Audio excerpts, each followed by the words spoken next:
Are y'all just tired of the same old team winning all the time? Yeah, you better be careful what you ask for because sometimes parity doesn't work. We'll talk about that today on Locked On NFL. The barbershop is open and Tony Wiggins has a chair for you. He's ready with some real NFL talk. The local experts of Locked On bring their expertise, and Wiggy is ready with his clippers and shears. Sit down and enjoy. The new Locked On NFL starts now. Locked On Podcast Network. Your team every day. That is right. It is your team every day here on Locked On NFL. We thank you for making us your first listen, reminding you to go wherever you watch podcasts, listen to podcasts, hear podcasts, and you'll find Locked On NFL. Just make sure you don't miss an episode each and every day. Today's episode is presented by Crossover Thursday. That's right. It's a Crossover Thursday episode across our network. There's only 2 crossovers right now, but that's okay. And it's sponsored by Prize Picks. Download the app and use the code LOCKEDONNFL to win $50 instantly when you play $5. Hello to the everydayers and hello to the people who are joining for the first time. Here's what we're going to do. I got Chris Carter, the local expert that is here with us today every Thursday. We're going to talk about the elephant in the room. He asked me something, and I normally don't do this, but I'll go ahead and keep the party going, and I'll do that at the end of the show. The Lions, they will lose a lot more than just those 2 coordinators. Are the Bills deserving to win because of the loyalty of their fan base and the fact that they have to brave that weather all the time, and they do it, too, with a smile on their face? First, we're going to start with winter fatigue. And we'll also say who you got, all of that stuff when it comes to these final 4 games. Chris, here's where I want to park this today. Sometimes teams just get sick of the same team winning all the time. That's normal. We get it. But then sometimes when you don't have that giant, that Goliath, it gets boring. We've seen that in other sports. We've seen it in the NFL. We've seen it in college football. Sometimes the best thing to have is just that dude that's sitting on the top of the mountaintop and everybody chomping at his ankles. I think it's like everyone wants, someone to root for and against, right? Yeah. And I think when the Chiefs started, there was an excitement because it was the end of the Patriots, dynasty, and it was the start of a new young quarterback. People just didn't anticipate how quickly they would amass 3 Super Bowls and how close they'd be to being the second franchise in NFL history to win 4 Super Bowls in 6 years. That would be the 70 Steelers that they would join there. And that's where I think that's where everyone else is kind of like looking at this like, man, like can someone else get up in here and do something new? It's for example, like NFL Hall of Fame voters, there's guys like Peter King who say, I will never vote for another Steeler from the 70s again to make the Hall of Fame. I don't care how great they were. And it took 30 years for Donnie Shell, who was one of the best safeties of all time, to get into the Hall of Fame because of that. And so I think what's happening there's always a fatigue of when a team's really good and gets a lot of praise for it. But there's also needs to be an appreciation that this is not the same Chiefs team that was winning earlier. This isn't they're not dropping 50 on everyone's heads. They're playing tough defensive football. To me, that's what's really impressive about this Chiefs team. It's that they have adapted throughout the years, and it hasn't been that many years. They've hit on early draft picks. Guys like Trent McDuffie have quickly worked out. Greg Karlaftis, they've been able to kind of keep the ball rolling, even though they've lost key players. And of course, yes, Patrick Mahomes is right at the center of that. Then without Patrick Mahomes, they are probably at best a 9-8 team. You put Patrick Mahomes on a lot of the 9-8 teams, they're probably in the same position as the Chiefs, and he deserves a lot of credit there. But I get why people want something different, because you want to see a little bit of parity. And yes, where like you want someone at the top, Tony, I do think it's better when there's a rivalry, when those top dogs have someone that they need to fear. You go back to the Patriots with Tom Brady. Peyton Manning was digging up in there, and there were some years where Peyton Manning couldn't beat Tom Brady, and they were like, but then that flipped in like the mid to late 2000s, and then you had the Steelers winning 2 Super Bowls. The Ravens would dig up in the Patriots, and then of course they lose to the Giants in the Super Bowl. There hasn't been that team that has just consistently downed the Chiefs. The Bengals thought they were that team, calling themselves Burrowhead, and then they kind of fell off the map there. The Buccaneers were that team for a moment, but you look at that, and that was kind of a one-off. I think everyone's just looking around saying, like, can somebody please just step up to these guys? Because it would be awesome to have, like, you know, the Warriors and the Cavs for years. You know, people got it was awesome to see those two teams battle out. People just want to see someone stand up to the Chiefs and show them, hey, you don't just get to win at the end of every year. No, you're right. In the squad show, they talked about this. They talked about winter fatigue. Damian Parson from Locked On NFL Draft was there, and he spoke on this. Check this out. Yeah, Damian Parson. I mean, your first time through here, buddy. So I want to kick this over to you pretty quick. Where is there a value? Is there? I mean, should football fans, generally speaking, I mean, obviously Bills fans don't want to see the Chiefs win another Super Bowl, and whoever plays the Chiefs in the Super Bowl is not going to want to see them win. But general football fans, is there a value to seeing the first ever three-peat in the Super Bowl era? Is there a value to that? Somewhat, right? Because it creates more hatred for Mahomes and the Chiefs, which it's like the Floyd Mayweather effect. Every time Floyd fought, people tuned in hoping and praying he lost. And it's going to be the exact same thing. LeBron James, he was the same thing, right? When he was on his run, whether it was with the Cavs or with the Heat, anytime he was on the championship team, even with the Lakers, when they were in the playoffs, in those big moments, people watched, hoping and praying LeBron lost, hoping and praying his team did not win the NBA title. So I definitely think it has some value. I'm just hoping that the value does not come to fruition. Dane mentioned something, and I'm glad he did. So it gives me a chance to share stories. Everyone knows that I was a barber for over 30 years. 2004, when the Super Bowl between the Eagles and the New England Patriots were here, I cut Floyd Mayweather's hair. Somebody referred him. He wanted to find a barber, and he sat in my chair, and I told him I was sick of people talking crap about him and sick of people not recognizing how good he was. He said, no. Don't worry about it. I'm going to get rich that way. He says, I can't be Oscar De La Hoya and Smile and Sugar Ray Leonard. You know what I'm saying? I'm the bad guy from the inner city of Grand Rapids. So I got to be Mike Tyson and I got to be Muhammad Ali. You know what he did, Chris? He fought Latino fighters on Mexican Independence Day and Cinco de Mayo for about 15 years in a row. And when he did that, he had this show on TV where he showed that they come from these humble backgrounds. And then he'd be with all of these women and all of this money. And what a lot of people didn't realize, I knew he didn't smoke, he didn't drink, he never was out of shape, he worked out all the time. So it gave the facade of a guy that you wanted to lose. That's why he changed his name from Pretty Boy Floyd to $1 million. Money Mayweather. That's the Ted DiBiase. I'll make them want to see me lose, and they'll pay for it on the holidays where they're celebrating. And I'll go in there and turn into Alabama and Duke and do all of these fundamental things that don't match up with my persona. And he got paid from it. And I think the NFL gets paid mightily when there's a giant, as opposed to when we don't know who's going to win. I agree. Look, I think that there's, and then look, there's fun when you don't know who's going to win, you know, because like look at college football this year. This was really exciting. There was no top dog. There was no Georgia or Alabama beating down on everybody all year. There was just like, yep, they're probably going to win the national championship, and I think that made the college football playoffs exciting. But I do think at the same time, like it helps to have a team that you know is the favorite, the top dog, the one that everyone can just look at and marvel at, because then when they go down, that's so much fun. It's like, everyone loves to see a hero fall. Like, everyone talks about the old Batman lines from The Dark Knight.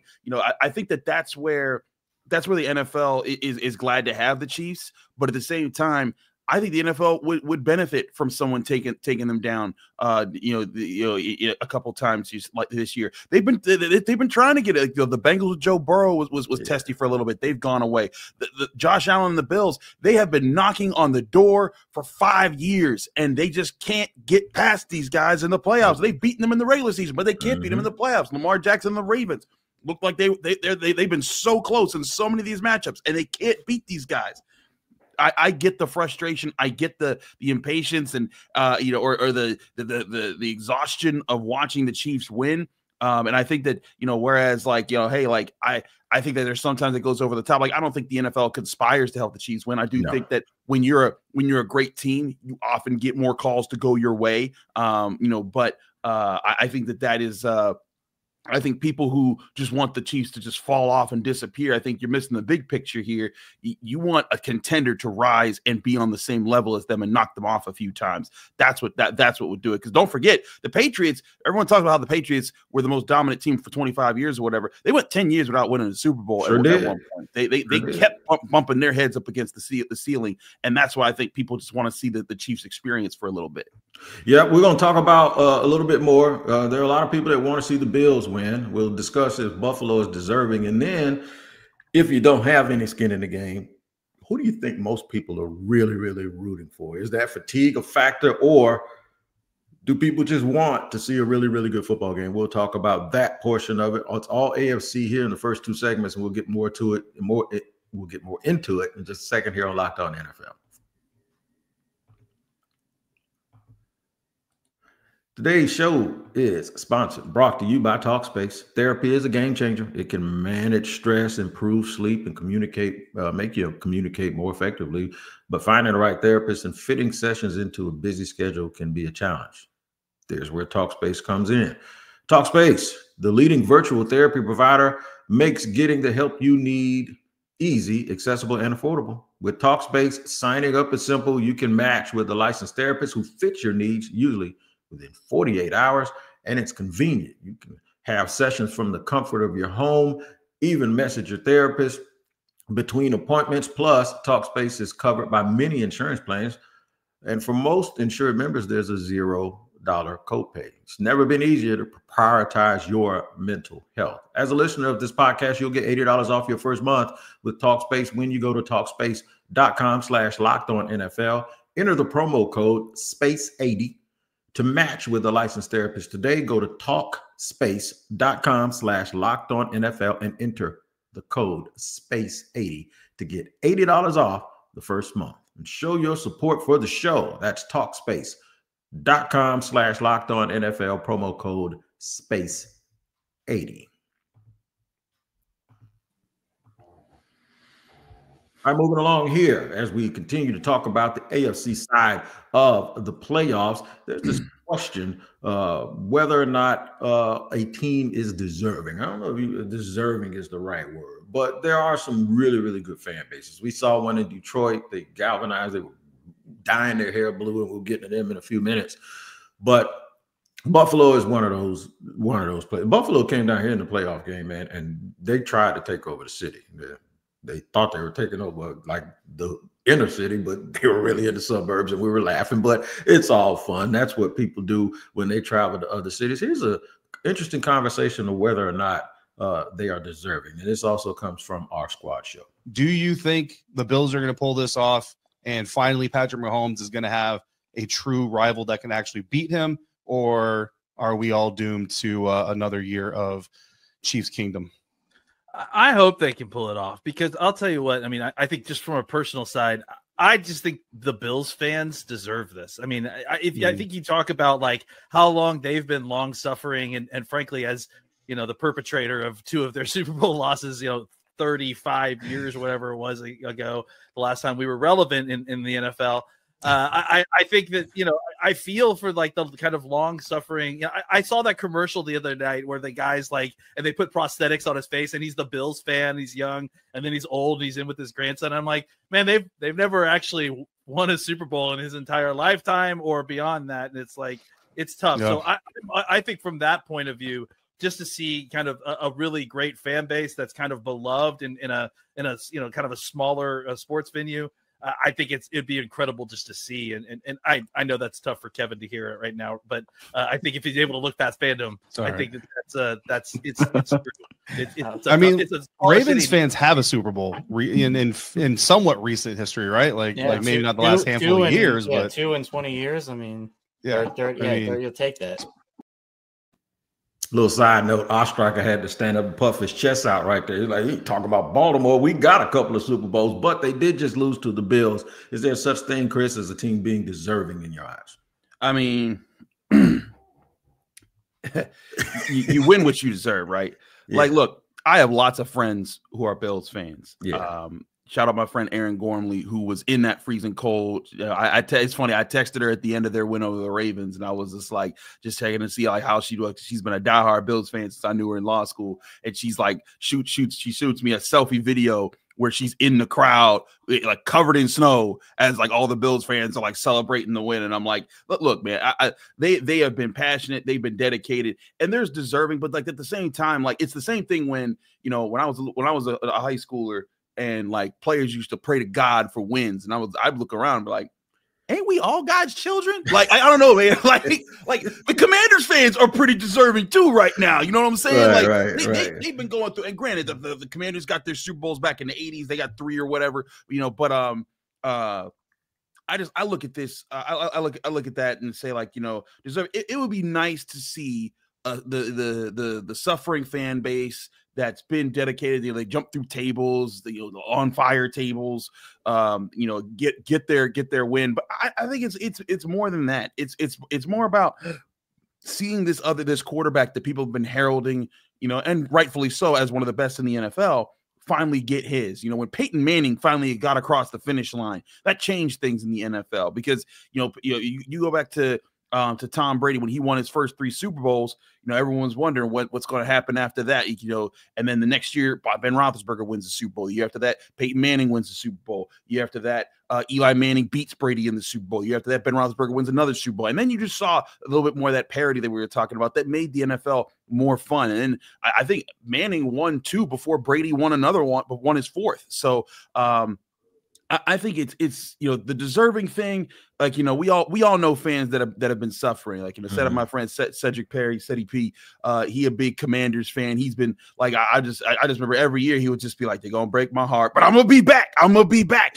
Who's to say Browns fans aren't deserving? Who's to say Bengals fans aren't deserving? Right. Actually, I am to say that, because some of them off the wall stuff and throw trash at players. But at the same time, I think that you could say that about any fan base that hasn't won a Super Bowl, that they're deserving of, and even won a Super Bowl in a while. Like the Chiefs before their run started, they hadn't won a Super Bowl since what, Super Bowl 3? So like, that's Super Bowl 4 maybe, but I think you could use that thing for a while, but as soon as they start winning, then you're gonna be like, oh, I'm tired of them too. I don't know if that fan base deserving bit really ranks really high for me. Yeah, Dallas last won a Super Bowl when my second oldest son, when he was 1, and he's 31 now, and his son is 1. So Dallas could say the same thing. I got an interesting take on this next thing real quick. Who you got? And what I mean is, if you're not a Bills fan, if you're not a Chiefs fan for this particular game, or Eagles and Commanders, who are you really, really rooting for? I'm going to tell you, I'm going to tie this into our one of our sponsors today, but I'm going to listen to the guys from the Squad Show talk about this. Yeah. So let's put on our fan hats here. Let's talk about the Bills Chiefs. How many of us in this room are Bills fans this weekend? How many are Chiefs fans this weekend? And is it because you genuinely like the Bills, or you're just sick of the Kansas City Chiefs? Peter Bukowski, you always bring the hot take, so I want to start with you. Well, I feel like now there's a lot of pressure on me to say that I'm cheering for the Chiefs, because I know everyone else is going to say that they're cheering for the Bills. But I think the best thing for the NFL is and I said this to Kevin, I think a week ago, I said the best thing for the NFL is for either Lamar Jackson or Josh Allen to win the Super Bowl. Patrick Mahomes having an actual rival is the best thing that could happen in the NFL. And remember, this happened with Tom Brady and Peyton Manning, where Brady just owned that rivalry. And then Peyton Manning in the AFC Championship game, one of the craziest comebacks we have ever seen. They got that. I wouldn't say the script flipped, right? Like Brady still ultimately like owned Manning, but getting that, it carried them for like 10 more years of rivalries. And if Patrick Mahomes wins again and they win the Super Bowl again, it's just sort of like, I kind of feel like, why do we even have a regular season? Because like, who cares? The Chiefs kind of felt that way, it seemed like, for the first 8-10 weeks of the season too. So I'm just sort of like, man, they have to serve some sort of penance for not giving a crap about the first 10 weeks of the season. And I hope Josh Allen can deliver that, because I think it'd be great for the game. All right, so here's my spiel. Normally, people who hate the Chiefs are going to root for the Bills, and people who hate the Commanders are going to root for the Eagles, and vice versa, right? FanDuel's our sponsor. We're going to hit them up in just a second. I think people are going to root for who they think is right and who they wagered on and what they put on their ticket and what their mind says. They ain't got no feelings. It's about facts over feelings. It's about Skrilla. Folks are now going to root for whoever's going to put more money in their pocket. No, I agree. I think that there's people go root for who they're going to root for. I do think that there's a lot of people that are just hoping that it's not the Chiefs in anymore. Granted, bets and everything else are a factor as well. But I look at the Chiefs, I look at the Bills, and you look at the Eagles, you look at the Commanders. Three of those teams were not sure. People weren't sure if those teams would be there outside of their fan bases. So now it's about every other fan base that don't have skin in the game. They don't have a team in the game. Who do you gravitate towards? And I think especially in America, everyone loves underdog stories, and so I think that's where to Peter's point, you want the tables to turn at some point, because then imagine if Josh Allen beats the Bills this week, and then next year when they play, there's just more of a spotlight on it. But imagine if the Chiefs beat the Bills this year, and the next year they'll play anyways, and people are going to be like, well, here we go, just another week of just Patrick Mahomes beating the crap out of everybody. You want that parity there. So I mean, people are going to root for who they're going to root for. I personally, I kind of enjoy football from a sense of I like to see where the direction the NFL is going. I'd be intrigued by how either team wins these matchups this weekend. We can talk more about that in the next segment too. No doubt about it. And we're going to do it. We're going to talk about Detroit. Are they losing more than you think? And then we'll address the elephant in the room involving a certain team in the AFC South. We'll do that in just a second here on Locked On NFL. Today's show is sponsored and brought to you by FanDuel. We just discussed it, man. From the first whistle to the final drive, FanDuel makes the NFL playoffs and these Final Four even more exciting. Right now, new customers can bet $5 and get $300 in bonus bets if you win your first bet. That's $300 to keep the action going. The FanDuel app is easy to navigate, and the variety of bets keeps every game exciting. Plus, when you win, you get paid instantly. No waiting around for your winnings, whether you're betting on your favorite team or just looking to add some extra excitement to the playoffs, FanDuel has you covered. Just visit FanDuel.com to join today and get started with $300 in bonus bets. That's FanDuel.com. Make the playoff season unforgettable with FanDuel, an official sportsbook partner of the NFL. All right, closing the show here today, talking about the Detroit Lions. We just thought maybe, I've been defending them, saying, man, they ain't going to fall apart, man. They got Dan Campbell. If he built the staff once, he can build it again. And the hardest thing to replace is players and a competent coach and GM. And I still believe all that. But wait a minute, they're losing a whole bunch. Listen to Mike Debate talk about who is going up to be the defense coordinator with New England. Just hours after filling their vacancy at offensive coordinator, the New England Patriots have hired former Detroit Lions defensive line coach and run game coordinator Terrell Williams as their new defensive coordinator under head coach Mike Vrabel. I'm Mike Debate, host of the Locked On Patriots podcast, and Williams arrives in New England with a great deal of familiarity with Vrabel's coaching style. The two worked together with the Tennessee Titans when Williams served as Vrabel's defensive line coach, and in 2023 he held that title in addition to being Vrabel's assistant head coach. In his only season with the Detroit Lions last year, Terrell Williams coached the fourth best defense in the league when it came to run success rate at 36.1%. So his presence should help resurrect the Patriots' run defense, which had fallen far and fast in 2024. Combined with his aggressive, physical approach to front seven pressure, Williams has the experience to have the Patriots' defense showing marked improvement in 2025. I find it weird that all of these teams that look like they're on their way to winning always get their staffs rated, like the 49ers, and now it's the Lions. And you think the coordinators that are leaving are going to just grab their buddies? No, it's guys getting jobs that know those dudes from other stops like this stop right here. How come nobody's rating the chief staff? Why isn't Buffalo being rated? I know people are talking about Joe Brady. I think people now are trying to get ahead of it instead of just looking right in their face and seeing what the winning is. And don't tell me the game has passed people by, because 3 of the 4 teams are playing this thing like they're back in the 90s. Yeah, I think that part of this is you look at who gets hired and when they get hired, and the impact of it. Everyone's trying to get ahead, and how do you get ahead? You take the underling coaches and give them a head job. Somewhere you say, hey, can we take something that they do and implement it and make it our thing moving forward? And that's how the business works, right? That's how companies work. You take, like, you go around and you try to rise up as a company, and you want to get someone else, you want to steal somewhere else that's doing really well. Something that you need to be able to be doing. So that's where I look at this. But look at other teams that have faced this, and this is why it could be rough for the Lions. It might not be easy, it might not be bad, but it might be a rough adjustment. Go look at another team that we didn't bring up, the Philadelphia Eagles. The Eagles were 14 went to the Super Bowl, and in that process, both their coordinators got hired away. Shane Steichen goes to the Colts. Jonathan Gannon goes to the Cardinals. In the next year, they hire Sean Desai on the defensive coordinator, Brian Johnson and the offensive coordinator. And everything looks great at first. They start off that season 10-1 next year, but then they lose 6 of their last 7 games, including getting blown out 32-9 in the playoffs by the Buccaneers. And immediately the Eagles were saying, scrap it, we're starting over again. Nick Sirianni, you get another year with whole new coordinators, and now they're back to being 14-3.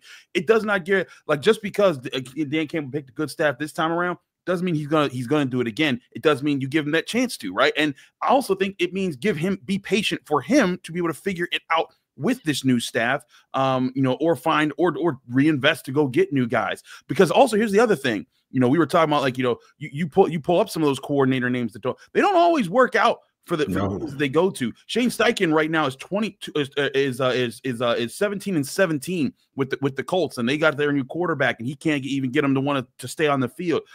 Jonathan Gannon, granted, I think Jonathan Gannon did some better things this year, but still, he's 12-22 with the Cardinals to start things off. You go to the 49ers and some of their guys. Robert Saleh was their defensive coordinator. He got the boot. He wasn't even allowed to say goodbye to his team last year. I think DeMeco Ryans is in the middle of a good thing with the Texans. That's a good example. But Mike McDaniel's on the hot seat.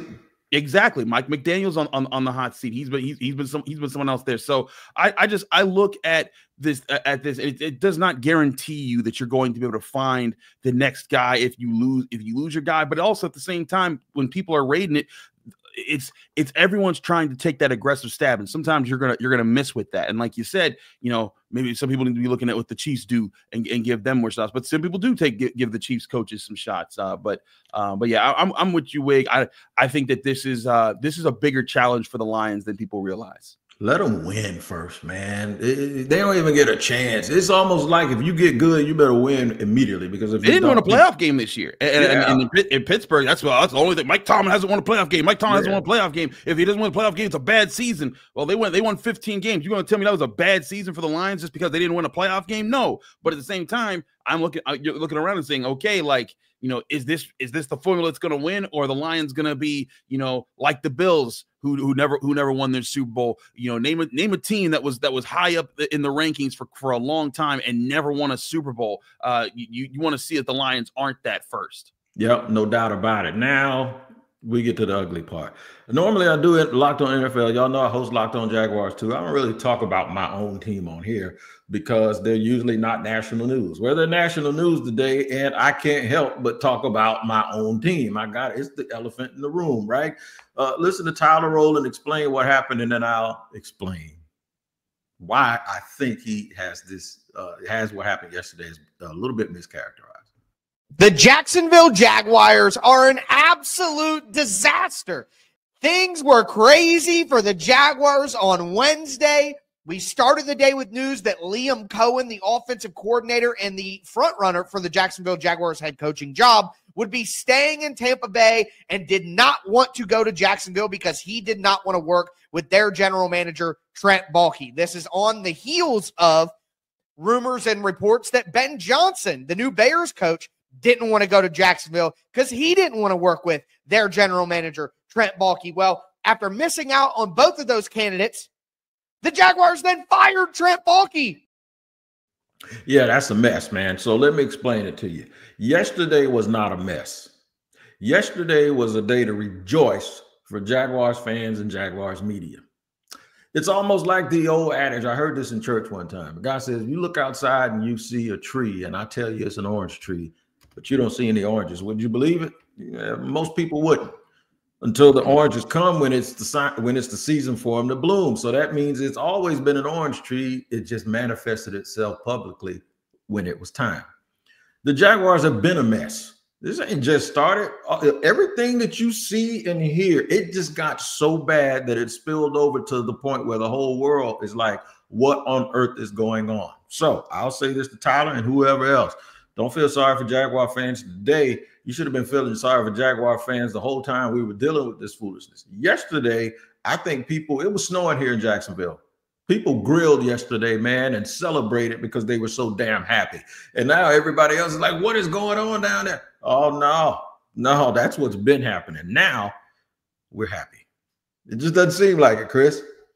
No, listen, I think there's times when you go to fan bases and people think like, oh, it's crazy. I mean, listen, this doesn't mean that everything's solved for the Jaguars, but like when you see things that just gone so bad for so long, you feel like you want change for that franchise at some point. If you're a fan, you're just like, man, just somebody please get us out of the depths. I mean, and let's face it, since Baalke was hired in 2021. They had 2 9-8 seasons. They were there, but then they fell off a cliff to be 4-13. I also think that there's a bit of like, hey, you got to learn to see how these picks develop. Trevor Lawrence, is he destined to be the guy he is right now? Is this how good he's going to get? Travis Etienne, Walker Little, the Travon Walker, Devin Lloyd, Anton Harrison. Brian Thomas looks really good. So like I think they've made some good picks in this stretch here, but ultimately when you're cleaning house because you're just like everything's been bad. You had 2 9-8 seasons sandwiched in between a 4-13 and a 3-14. And granted, that 2021, I don't put that on Trent Baalke. That's the team you inherited, and you're just trying to get off the ground there. But I always look at things as a rush, but at the same time, I always value the people who are on the ground in that area. Because like there's always the Nashville that said, man, like you said, from the sky view, they're like, man, that looks like a mess over there. But from the up close view, it might be like, hey, you know what? There was a reason for this quick move. Like for example, I didn't understand why the Patriots fired Gerard Mayo. I thought there was like, hey, like he just got there, he inherited a terrible team, like give him a chance to build it around. But then when people around the close team are like, there were a lot of things not going well. He didn't have the locker room behind him already, and that was a problem. And the Patriots wanted to move on from there. And firing a head coach in 1 year is not the same as firing a defensive coordinator in 4, or actually not a defensive coordinator, a GM in 4. But I always question what was seen on the ground there. And to your point, Tony, a lot of fans were just tired of what had been the last 4 years and wanted something new to try to get them turned in the right direction. I think the biggest thing for people here is finger pointing. Nobody takes accountability. And if you are a fan base that like Pittsburgh and some people want to get rid of your coach, please never underestimate the power of people being in lockstep, whether it's coach, GM, ownership. Do not ever underestimate that. That is a huge thing. And in fact, that's the thing that I think has propelled Detroit to be the way that they are. Make sure you tap into Locked On NFL twice a day. Tyler Rowland early in the morning, and then me right here in the barbershop. We do it with local experts to know your teams like no one else. Chris Carter, be careful in that snow up there in Pittsburgh, and I'll be careful with the ice in Jacksonville, Florida. Ain't that something to be saying right now? All right, man, you guys take care and make sure you tap into Locked On NFL, where it's your team every day. We'll see you.